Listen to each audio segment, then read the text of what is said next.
Dans ce chapitre, nous allons regarder comment se régule la glycémie en temps normal et passer en revue quelques dysfonctionnements.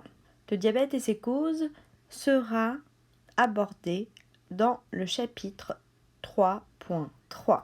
Comme nous en avons parlé la semaine dernière, la glycémie, c'est-à-dire la concentration de glucose dans le sang, est réglée par homéostasie. Une concentration trop basse dans le sang est appelée hypoglycémie. Elle se trouve en dessous de 0,6 g par litre. Elle entraîne une perte de connaissance, des troubles de la vue, voire un coma. L'hyperglycémie, si elle est ponctuelle, n'a pas d'impact sur la santé. Toutefois, si elle est chronique, située en dessus de 1,26 g par litre, elle a pour conséquence l'infarctus du myocarde, des rétinopathies, la cécité ou le diabète. Il est donc essentiel que la glycémie soit régulée. Un dérèglement de la glycémie est une dysfonction grave. Le diabétique est donc continuellement en hyperglycémie. Les symptômes ne sont pas toujours faciles à percevoir. Pour être considéré comme diabétique, il faut avoir des valeurs répétées supérieures à 1,6 g par litre. Afin de diagnostiquer le diabète, on peut se baser sur quelques symptômes. Une soif importante, une envie fréquente d'uriner, une perte de poids, de la somnolence. Ces symptômes ne sont pas suffisants. Il faut ensuite procéder à des mesures glycémiques au cours de la journée. Deux glycémies à jeûne supérieures à 1,6 g par litre permet de diagnostiquer un diabète ou alors une mesure glycémique supérieure à 2 g par litre. Lorsqu'il n'y a pas de symptômes et que la glycémie est comprise entre 1,10 et 1,6, on va parler d'intolérant au glucose ou de diabète débutant. Lorsque deux glycémies à jeûne sont supérieures à 1,26 ou une supérieure à 2 g par litre, même s'il n'y a pas de symptômes, le patient va être considéré comme diabétique. Pour qualifier la glycémie, on utilise deux types d'unités, les grammes par litre de sang évidemment ou les millimoles par litre de sang. À vous de trouver le rapport de conversion en utilisant les informations présentées sur la première page de votre support de cours. Il existe plusieurs appareils permettant de mesurer la glycémie. Le premier appareil à gauche effectue des mesures ponctuelles de la glycémie. Il faut au préalable se piquer afin de faire sortir un petit peu de sang et la bandelette en bas de l'appareil sera capable d'analyser le sang et de nous donner la valeur glycémique. Il existe d'autres mesures qui permettent des mesures en continu. Le capteur est cette fois planté à l'intérieur du corps et un appareil de lecture permet de donner la valeur glycémique en continu. Ce processus est particulièrement intéressant pour les diabétiques qui permet ainsi d'avoir une courbe au cours de la journée de leur glycémie. En temps normal, la glycémie varie. Chaque repas induit une augmentation de la glycémie. Vous le voyez ici, la glycémie qui se trouve normalement autour de 1 g par litre passe à 1,4 g par litre. Cette augmentation est rapidement compensée pour revenir à la normale.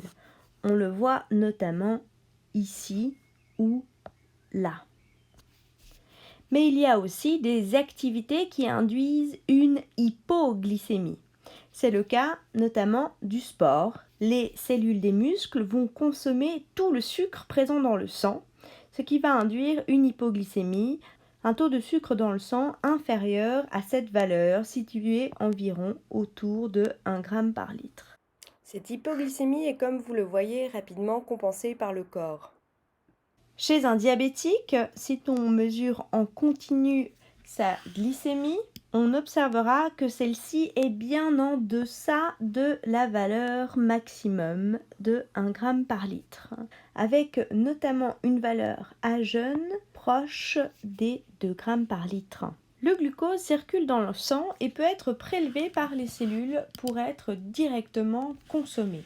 les cellules du cerveau et les cellules musculaires sont particulièrement consommatrices de glucose.